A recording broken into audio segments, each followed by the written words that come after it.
Wednesday, November the 9th, the 26-man roster for the USMNT World Cup in Qatar was announced in New York. There was a lot of leaks. Even though there were a lot of leaks, we were shocked. There was still tons of shock into this. Unbelievable. And for me, who thought, I like to be right a lot. I was wrong on this one. I thought Gregg Berhalter was going to keep it pretty close to his vest. Reward the guys that have been there along the full stretch of World Cup qualifying, etc. By and large, he did, but not across the board. And I got to tell you, that's probably a good thing. That's probably a good thing. We're going to get into it. The roster was just announced, so the reactions and the emotions are very visceral. And I'm not here to criticize anyone. I got to see how it looks, and this is why we got to be very patient. It's probably a good thing. Because it's easy to say, these are my guys. And I'll tell you this, national teams do it all the time. These are the guys that got me here. I'm taking these guys. I have believed in them. I have watched them. For him to do a pivot tells you that he sees something. He might be wrong, but he sees something that works better. Because I guarantee you, Gregg Berhalter is not in the business of wanting to get on phone calls and break people's hearts. Nobody's in that business. It sucks. I would hate. That's the number one reason why I would not want to be a coach or a manager. I don't want to tell bad news. Nobody wants to tell bad news, especially this level of bad news. You're not going to the World Cup. You've been working on this for 8 years. You're not going. You've been working on this your whole life. It's the same reason we don't want to go into a slaughterhouse. You know the expression how sausages are made? Sausages are delicious. But if you saw how they were made, you may not eat them. The same way can be said about World Cup roster. Obviously, we're not in a slaughterhouse. No one or animal is getting hurt. But it's the same reason. It's awful. This is awful for all parties. They don't want to do this, but they know that they have to do the due diligence and say, I have to include this person. I can't include this person for whatever reason. This is the roster that gives me the best chance to win. So I'm going to do a big pivot. I didn't think he would, and he did. My gut tells me that's the right move. Because they go over tape, and they have conversations, and they watch video, and they confer with people. You know, everyone was going, Gregg Berhalter is the final judge. He is making the final decision on this roster. And people go, oh, no. What do you think happens? Do you think Bill Belichick defers to other people? Do you think Nick Saban defers to other people? Do you think Pat Riley deferred to? No. The final call is the head person. That's why you're the master of the barge. That's why you're a number one. You make the decision. So why are we shocked if it's not a collaborative approach? The top guy makes the decision. So he made the decision. Now, we may not trust in his thinking, but he does defer. He does talk to people so he can make the final decision. So even if it was his final decision, there was a lot of help. No one goes in it alone. But the pivot is interesting. And look, it is a nasty business. Awful. To get on the phone, you're not going to the World Cup. Thank you for everything you did. You don't even get a gold watch. But think about it this way too. For all the disappointments of Zach Steffen and Reggie Cannon and Ricardo Pepi and Jordan Peacock and Malik Tillman, there were guys that got calls. For every bad thing, there's a good thing, you know? It evens itself out. Haji Wright got a call, said he's going. Imagine his household. It's hard when you think of the disappointment of the Pepi household. Joe Scally is going. Jordan Morris, I thought he was DOA. He's going. And you got to feel good for those guys. And we got to wait to see if these were the right decisions. We don't make that decision now because we don't know. But if it falls on its face, Gregg Berhalter. And today on the Soccer OG, that wasn't my best dismount off to do the Soccer OG thing at the beginning. I apologize. Today on the Soccer OG, check out the Soccer OG podcast. We got a wonderful one with Andrew Gundling of Caught Offside, the #1 soccer podcast in the United States. Check that out. And then also check out this weekend, my next podcast will break this down with Sam Stejskal of The Athletic, who was there in New York. We'll get his thoughts on the roster. And also here to tell you, starting November 19, we will have the Soccer OG World Cup Daily. We'll be here every day. Podcast simulcast right here on the YouTube, so no one misses anything. We'll have special guests. We'll have betting tips. We'll have everything. This is the biggest thing I have done professionally. I am telling you now. I'm so excited, but as soon as I get off here, I'm back on the phone working on this.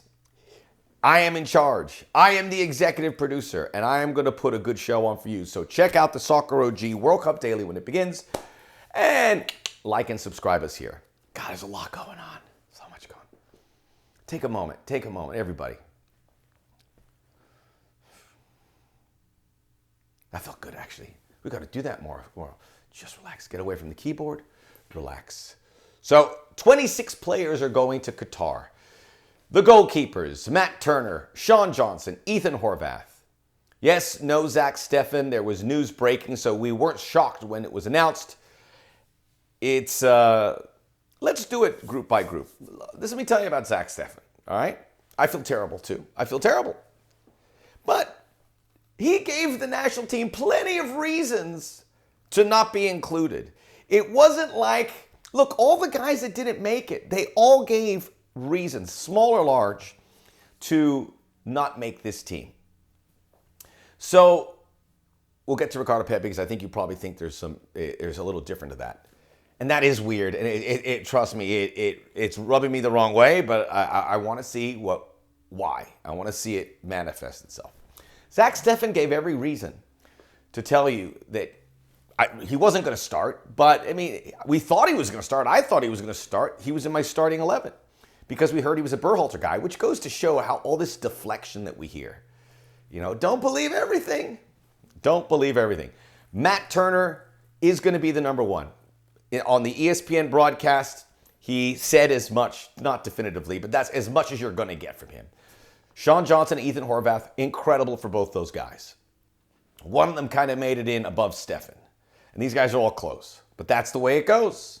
We can't stop and cry and feel bad. It's terrible. But let me stop right here too, okay? For the young people out there, I'm going to be, because I have seen it all. Let me tell you, this World Cup roster, you know what it is? It's life. You're going to go through life and people are going to pull the rug from underneath you. You know how I know? Because I have been affected by habitual rug pullers all my life. In the words of the great Peter Tosh, you pick yourself up, you dust yourself off, you start all over again. Disappointment's coming. A lot of it. All right? So if you're young, if you're old, you know what I'm talking about. If you're young, get ready. It's how you react. Another moment. So the goalkeepers, it's not the strength we had in years past, but hopefully Matt Turner's there the whole time. I have all the faith in the world of him. I think he could be a big star in Qatar. I think the U.S. are generally going to be in low-scoring games, and he is a big reason why. Matt Turner is on that top 5 most important players to me, bar none, on this squad. Defenders. Serginho, we had the center backs, Tim Ream, that was also leaked that he was going to make it, which was incredible because we want to see that. I want an older team. I want some veteran players there. We need it. Managers since the Stone Age have said they've wanted experienced players on their team. Everybody wants it.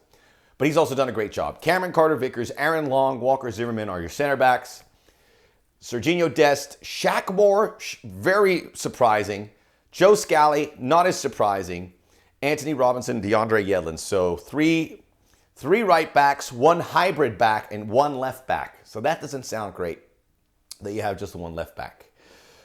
Joe Scally, I want to say, you know, when he played those games against, was it Uruguay, I said he was out of his depth. But man, did that kid respond to everything thrown at him. And he is an exciting prospect. He's a man.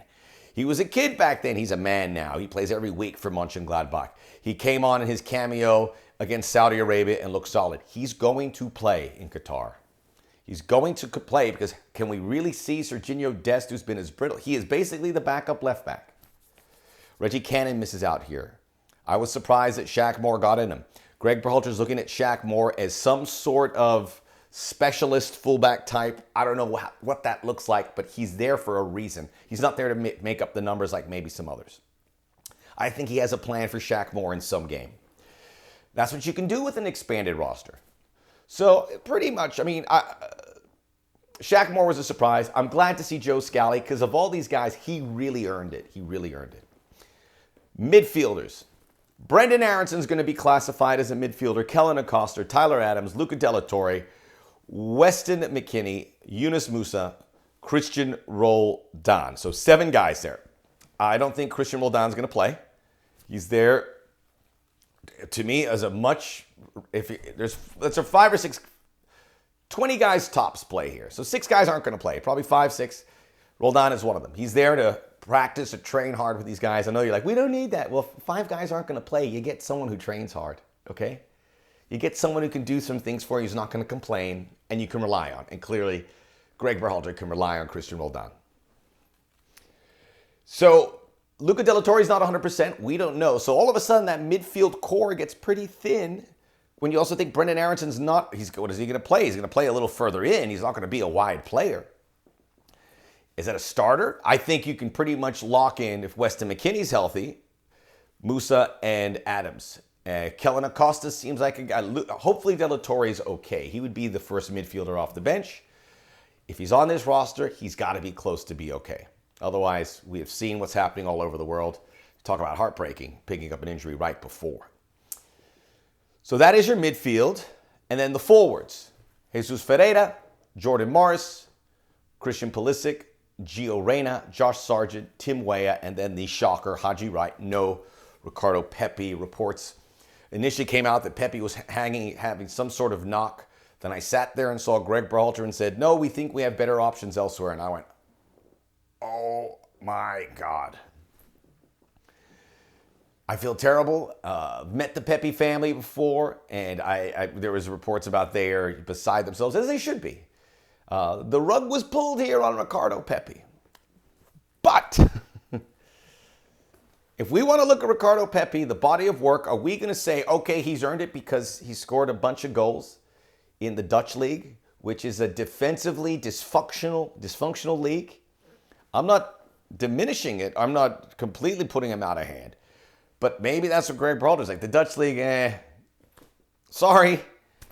He looks great. Isn't it weird that he looks so poor in Germany and then looks gangbusters? That's not the way it's supposed to be. There's something else there with Ricardo Pepi, form-wise. Prior, remember, he didn't score for months. He should have not have been brought back to the national team based on his form for that long stretch, the majority of 2022. He got hot. We all thought he was in. Clearly he wasn't. He got one last look in those games. Apparently, Gregg Berhalter was right. He gave him a start. You know, all those times we talk about guys who don't start. That was the audition for Ricardo Pepi, and he didn't deliver against Saudi Arabia. And he didn't play well. But clearly, looking hindsight, that's what happened. Haji Wright, I can't make any sense of this. But this U.S. coaching staff have seen something for him to jump over Pepi and Jordan Pefok. Gregg Berhalter said Haji Wright was in form, which he has been. Jordan Pefok has not been in form. He has been benched, hasn't played for Union the last 2 games. I was preparing for life without either of them. But Haji Wright gets in on form. And I believe Gregg Berhalter on that. Target guy, can't imagine he starts. So, much like in the other position analysis, we can get an idea of the starting 11 for Wales. I think we can lock it in. Jordan Morris surprised me, but obviously when he goes down to that camp, means you're probably in. Paul Arriola, there was an injury. He didn't make it. More heartbreak for a guy who's been there for the last 2 years. It's a very good team. Probably the most talented team we have. The fact that we left off 5 or 6 players that could play for any past national team, would easily make most national teams, is pretty telling. This team should make a round of 16. This team, if Gregg Berhalter's vision falls into place and he has the design, and again, the pivot tells me he does. Whether it works or not, I don't know. But the pivot surprised me that this has got the talent to do it. Quickly, this is what the lineup's going to look like, right? And this is what, I don't want to argue about Aaron Long. I don't want to argue about Jesus Ferreira. I am telling you, this is what the starting 11 is going to look like. Lock it in. This is it for Wales. We know it's going to be Matt Turner. It's going to be, barring any injuries, it's Robinson. Maybe Ream gets in there. No, Robinson, Zimmerman. He's been working with Zimmerman and Long for the last 2 weeks. He's playing them together. That's a coach's dream. Obviously, Serginho Dest on the right. I think I said Dest was the left back earlier. I apologize. He's the right back. Anthony Robinson needs to play every game there at left back. Then you have Adams deep. McKennie has to be close to healthy. I just don't see Aronson going in there in a Wales game where they're going to let you play, but Aronson's going to play a role. Adams, McKennie, Musa, and then up front, Pulisic, Weah out wide. Don't tell me Aronson. Weah's been proven on that national team. And Jesus Ferreira is going to start. You don't put Sargent or Haji right in that spot. This is it. That's the starting 11. I mean, I'd bank a lot on that, but I'm not a gambling man. There might be a position. Based on what I saw today from Gregg Berhalter, we shouldn't assume anything. That's exciting. But as Norman Dale said in the movie Hoosiers, this is your team. We support them. I am optimistic. I think they make the round of 16. I said they would play Senegal, although the Sadio Mane injury means I think they'll play the Netherlands. I think they take Netherlands to the brink and lose to them. We'll get into more previews later. But this team should do the job. This team. It is excellent. Is it perfect? No. If we didn't have injuries, woo-hoo-hoo-hoo-hoo. Plenty to talk about. Soccer OG, rate, review, download, subscribe. That's the podcast tagline. So check out the Soccer OG podcast. We have 2 this week. I have a very special roundtable one coming if I can execute it. Don't forget about the Soccer OG World Cup Daily. Like and subscribe here. Let's go. This is what we waited for. 8.5 years. Let's go.